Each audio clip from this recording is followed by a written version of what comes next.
హాయర్స్ welcome to our channel. ప్రస్తుతం మనతో పాటు భరద్వాజ్ గారు సీనియర్ జర్నలిస్ట్ ఉన్నారు. వారితో ఒకసారి మాట్లాడదాం.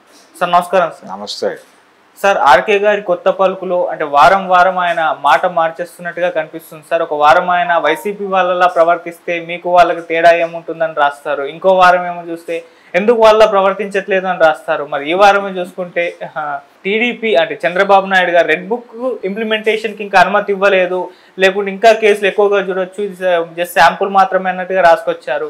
ఈ రెడ్ బుక్ ఇంప్లిమెంటేషన్కి ఆయన పర్మిషన్ ఇవ్వకపోవడం వలన అసంతృప్తి వ్యక్తమయ్యే అవకాశం ఉంది అన్నట్టుగా కూడా మాట్లాడుతున్నారు సార్ కొంతమంది. సో మీరు దీన్ని ఏ విధంగా చూస్తారు? ఆర్కే గారి కొత్త పలుకుని సార్ మీరేం చెప్తారు? ఆర్కే గారి కొత్త పలుకు ఆయన ఇష్టం అండి. అంటే కొత్త పలుకు అనే టైటిల్లోనే ఆ శ్లేష ఉంది. ఓకే, అంటే గత వారం మాట్లాడింది ఈ వారం మాట్లాడితే కొత్త పలుకు ఎందుకు అవుతుంది? ఒక స్టాండ్ మీద ఉంటే కొత్త పలుకు అవ్వదు. అది ఓకే, ఒక ఆర్గ్యుమెంట్ కొనసాగించేటప్పుడు కొత్త పలుకు అనే టైటిల్ కుదరదు. సో టైటిల్ని జస్టిఫై చేయడానికి ఆయన వారం వారం కొత్త టాపిక్ మాట్లాడతాడు, కొత్త ఇష్యూ మాట్లాడతాడు. ఆ కొత్త ఇష్యూ మాట్లాడేటప్పుడు కొత్త పలుకు మాట్లాడేటప్పుడు పాత పలుకులా ఉండకూడదు. పాత పలుకుని కాంట్రడక్ట్ చేసేదిగా ఉండాలి. ఓకే, అందుకని ఆయన గత వారమేమో అంటే ఒకలాగా కొట్టకపోతే ఒకలాగా మాట్లాడే పద్ధతి.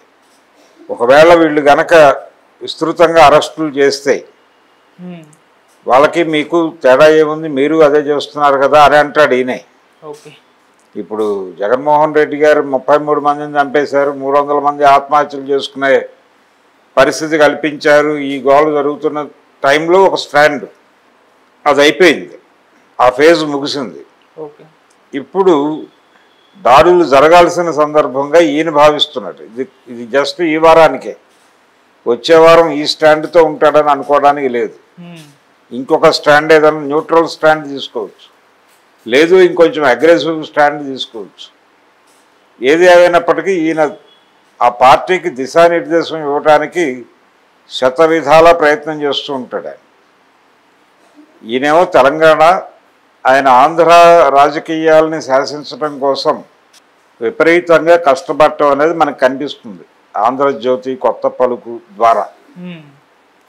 అందులో భాగంగానే రెడ్ బుక్ ఇంప్లిమెంట్ చేయడానికి చంద్రబాబు నాయుడు గారు అనుమతిస్తున్నట్టు లేదు. లేకపోతే ఈ పాటికి ఎంతమంది ఏ జైళ్ళల్లో ఊచలు లెక్క పెట్టేవాళ్ళు, ఎంతమంది ఏమైపోయేవారు. ఈ లెవెల్లో అంటే ఒక రకంగా ప్రొవోక్ చేయటం. చంద్రబాబు నాయుడు గారు ఎందుకు అనుమతి ఇవ్వట్లేదు, ఆయన కొంచెం సంయమనంతో వెళదామనుకుంటున్నారు అంటే దీనిలో రెండు ధోరణులు ఉంటాయి. మేము లేస్తే మనుషులం కాదు అని చెబుతూ అవతల వాళ్ళని భయపెడుతూ మేము మీలా కాదు, మాకు మీకు తేడా లేదా, మాకు మీకు ఉన్న తేడా వల్లనే మేము ఇలా ఉన్నాం, మేము రెడ్ బుక్ రాసుకుని కూడా ఇంప్లిమెంట్ చేయలేని పరిస్థితి, మీకు అసలు పుస్తకాలే అక్కర్లేదు, మీకు రెడ్ బుక్లే అక్కర్లేదు, మీరు పుట్టుకే దుర్మార్గమైన పుట్టుక, మీరేం చేసినా దుర్మార్గంగానే చేస్తారు అని ఎస్టాబ్లిష్ చేయటం. ఈ ధోరణిలో అది రెండు వైపులా పదునున్నటువంటి కత్తిలాగా నడుస్తుంది. అలాగే రాశాడు ఆయన. అంతకు మించి అందులో ఏ రకమైనటువంటి కొత్త కంటెంటు లేదు, కొత్త విషయము లేదు, గందరగోళం తప్ప. ఆ గందరగోళం కూడా గందరగోళం అంటే ఇన్ ది సెన్స్ ఆయన కొంత గైడెన్స్ ఇచ్చే ప్రయత్నం చేస్తాడు పార్టీకి. చేసేయండి, ఏం పర్లేదు, వాతావరణం కల్పిస్తున్నాం కదా, మేము కల్పించిన వాతావరణాన్ని వినియోగించుకుని మీరు యాక్షన్లోకి దిగండి. ఒకవేళ మీరు యాక్షన్ చేస్తే దాన్ని జస్టిఫై చేయడానికి ఏ ఆర్గ్యుమెంట్ చేయాలో కూడా మా దగ్గర ఉంది, అప్పుడు దాన్ని ప్రవేశపెడతాం. అంటే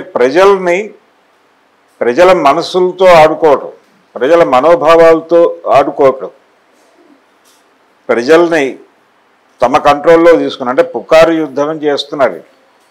ఆ పుకారు యుద్ధం మేము ఎఫెక్టివ్గా చేయగలం, మా మీద భరోసా ఉంచి మీరు రెచ్చిపోండి, ఎలా చేయదలుచుకుంటే అలా చేయండి, ఏం పర్లేదు మేము చూసుకుంటామనే భరోసా కల్పించడం కోసం రాస్తున్నాడు ఆయన. అదే ధోరణి ఈరోజు కనిపిస్తుంది, ఎప్పుడైనా అంతే. సో ఆయన ఏంటి, మొన్న ఏదో ఆయన మీకు వాళ్ళకి తేడా లేదా, మీరు కూడా అలాగే చేస్తారు అంటే అది ఒక టాక్టిక్, అదొక ఎత్తుగడ. ఇప్పుడు మాట్లాడింది కూడా ఎత్తుగడే. యుద్ధంలో వ్యూహము ఎత్తుగడలు కీలకం.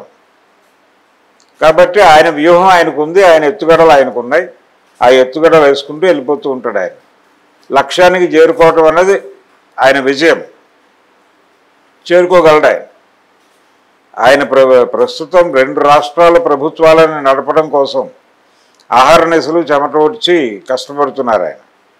అక్కడ చంద్రబాబు గారి పాలనకి, ఇక్కడ రేవంత్ రెడ్డి గారి పాలనకి కూడా ఈయనే సరంగుగా ఉన్నాడు. ఇప్పుడు ఆయనే పడవ నడిపిస్తున్నాడు. అక్కడ పడవ నడిపించేది ఆయన, ఇక్కడ కూడా పడవ నడిపించేది ఆయనే. అందుకని తెరచాప లేపాలి, ఇవన్నీ చెయ్యాలి ఆయన. అందుకని ఆయన కష్టం ఆయన పడుతున్నాడు. ఆ కష్టాన్ని అప్పుడప్పుడు అలా, ఆ కష్టం కలిగించిన వేదనలో నుంచి అప్పుడప్పుడు అలా కొత్త పలుకు రూపంలో తన వాదాన్ని, తన నాదాన్ని ప్రపంచం ముందు పెడతాడు ఆయన. అంతకు మించి అదేదో కాంట్రడక్ట్ చేసినట్టు కాదు. జనాలకి వెన్న రాయాల్సిన సందర్భము ఉంటుంది, ఆ వెన్న రాసిన చోటే కొట్టాల్సిన సందర్భం కూడా వస్తుంది. దానికి దీనికి కూడా మేము సమర్థులమని చెప్పదలుచుకున్నాడు ఆయన. అంతవరకే సార్. అంటే చంద్రబాబు ఈ విధంగా సంయమనం పాటించడం వలన క్యాడర్లో అసంతృప్తి వ్యక్తం అవుతుంది. వాళ్ళు ఏదో ఊహించుకున్నారు, అధికారంలోకి వచ్చేస్తాం, ఇక ప్రతిపక్షాలను ఇబ్బంది పెట్టేస్తున్నాం అనుకున్నాం, కాకపోతే ఆయన కంట్రోల్గా ఈ రెడ్ బుక్ ఇంప్లిమెంటేషన్ పర్మిషన్ ఇవ్వట్లేదు, అసంతృప్తి వ్యక్తం అవుతుంది అన్నట్టు. పర్మిషన్ ఇస్తే ఈ పార్టీకి అందరూ లోపల ఉండేవాళ్ళు అనేది ఆయన సెన్స్. లోపల ఉండేవాళ్ళ బయట ఉండేవాళ్ళు అనేది వేరే గొడవ. ఇంప్లిమెంట్ చేస్తే వచ్చే సమస్యలు ఏమిటో ఆయనకు తెలుసు చంద్రబాబుకి. అందుకని ఆయన ధోరణిలో ఆయన ఉన్నాడు. వీళ్ళు అంటే ఆ ధోరణిని జస్టిఫై చేయటం, మొత్తం స్టోరీలో చంద్రబాబు నాయుడు గారు చాలా సంయమనంతో ఉన్నారు. కావేశాలకు గురి కావట్లేదు. జనాలు క్యాడర్ ఆవేశపడుతున్నా ఆయన ఆవేశపడటం లేదు, అడ్వాంటేజ్ తీసుకోవడం లేదు. చంద్రబాబు నాయుడు గారు స్థితప్రజ్ఞుడు. భగవద్గీతలో కృష్ణుడు చెప్పిన స్థితప్రజ్ఞత అనేది కేవలం చంద్రబాబు గారి దగ్గర మాత్రమే ఉందనేది కదా ఎస్టాబ్లిష్ చేసిన ఆయన ఫ్యాక్ట్. అయినా దాన్నే నమ్ముదాం. చంద్రబాబు నాయుడు గారి లాంటి స్థితప్రజ్ఞుడిని మన జీవితంలో ఎప్పుడూ చూడలేదు అని అనుకుందాం. అలా మనం అనుకునేలా చేయటం రాధాకృష్ణ గారి లక్ష్యం. ఆయన చేశాడనే నమ్ముదాం. ఆయనతో గొడవ ఎందుకు మనకి? అంతకు మించి వేరే ఏమీ లేదు దానిలో. ఆయనకి జనం సమస్యలు అవి కాదు గొడవ.